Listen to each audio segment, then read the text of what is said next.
I'm Rachel Sin, and today I'm here with Candy Warpop. Hi, I'm Jonas. I'm Josh. Anissa. Amy. For people who have yet to hear your music, how would you describe your genre? Candy Warpop is psychedelic art punk. I would wrap it up in those three words: psychedelic art punk. We're kind of beyond genres.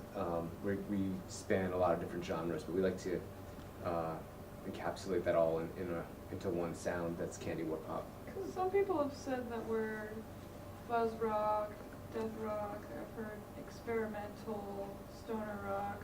I think that we definitely incorporate so many various elements that we could easily fit in with any genre, really.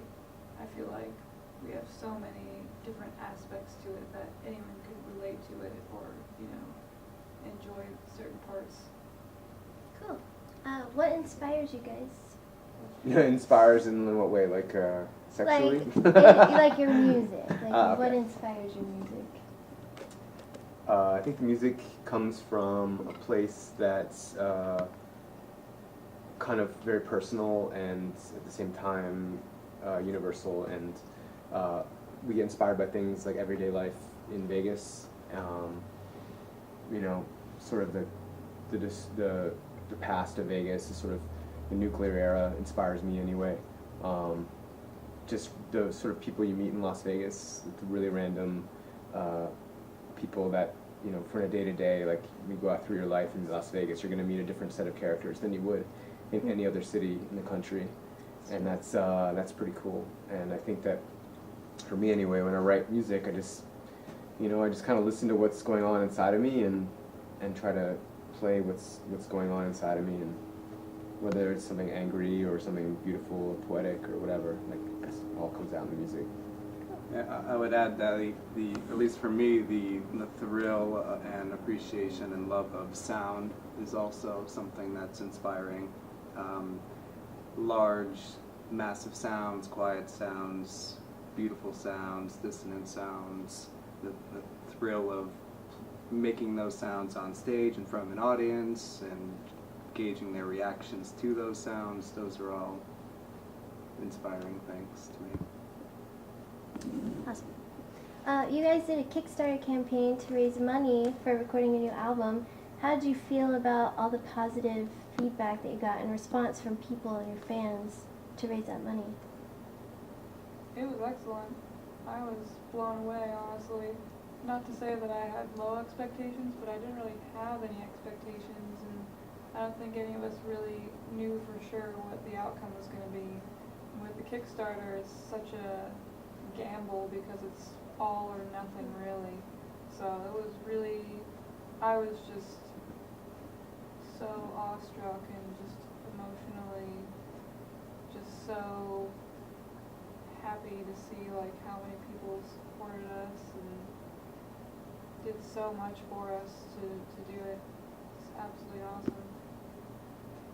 Anything? Very reassuring. Cool.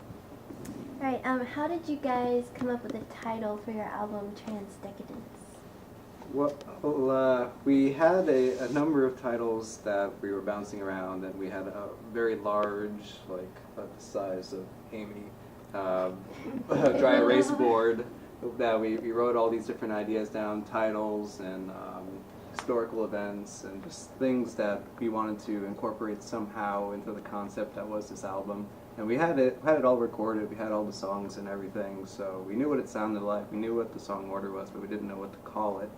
And so Jonas had suggested, well, let's just describe the album. What adjectives come to our minds when we hear these songs? And so he wrote out a bunch, and among them was transcendence, the sort of the feeling that some of these songs sort of brought you to another place, be it mentally or emotionally or spiritually or what have you.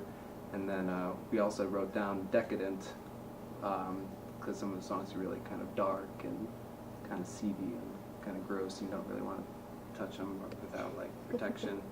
And so we just kind of went and said, yeah, that describes it pretty well.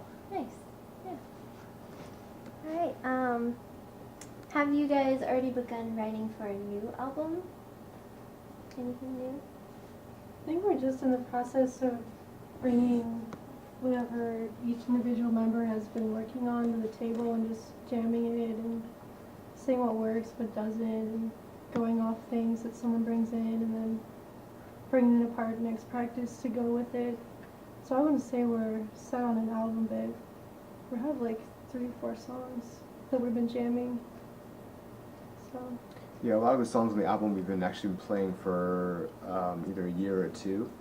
So, you know, it's nice to dedicate some time in the rehearsal process to new material, and basically any new material is really kind of keeps us fresh, and eventually hopefully we'll be able to add these new songs into the set list when we play them live.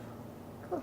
Yeah, it's important for us to road test the songs before we think about taking them into the studio, because it's a completely different feeling to perform them in front of an audience.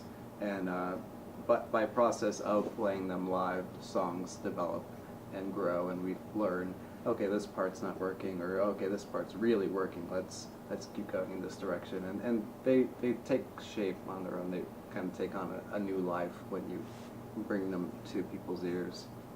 If you guys could be a part of any music festival in the world, what music festival would it be? Or if you had to make up your own, what kind of bands would you want to play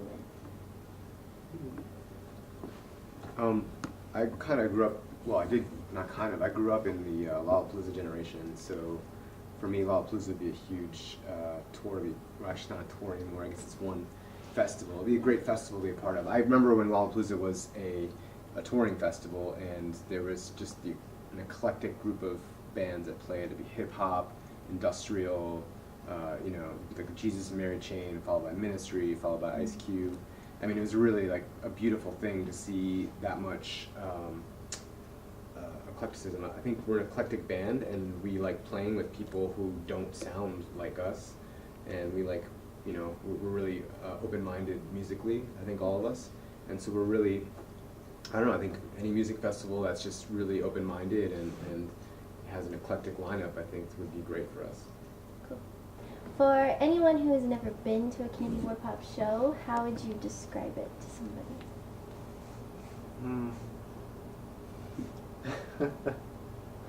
smoky and chaotic. Yeah. Psychedelic lighting and imagery, fog machines, screaming and guitars. Yeah, very loud, lewd gestures made upon the various instruments and Yeah. audience members. Dancing naked pigmen, glitter, explosions, midgets, dancing naked midget pigmen, Cross-dressing. Fireworks. Nah, we haven't got that big yet. Not yet. No. Well, we had fireworks at Yeah, one you show. burned my leg, remember? It was raining. Oh yeah, that's right. I tried to set some firecrackers off in my base, and it was so damp and humid that day that I lit the firecrackers and they didn't go off, and I had to just keep lighting it. Finally, it went off, and that was it. It smoldered my pantyhose a little bit. Oh, did it? Oh, it lit your pantyhose on fire, but it didn't do anything to my base. I was very disappointed. That's what to expect from a show. It'll light your pantyhose on fire. Exactly. Oh yeah.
I love is like heroin, so tie me up with your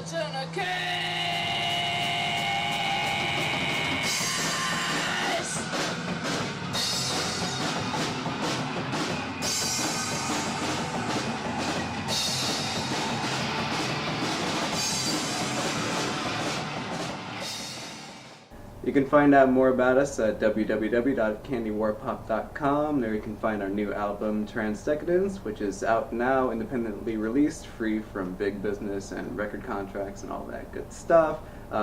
We have some shows coming up that you may want to know about. October 3rd at the Beauty Bar with Bleach, October 17th at Backstage Bar and Billiards with Icarus Line, October 25th at Bar 702 with Wax Pig Melting and Microdot. Go to the website, check it out.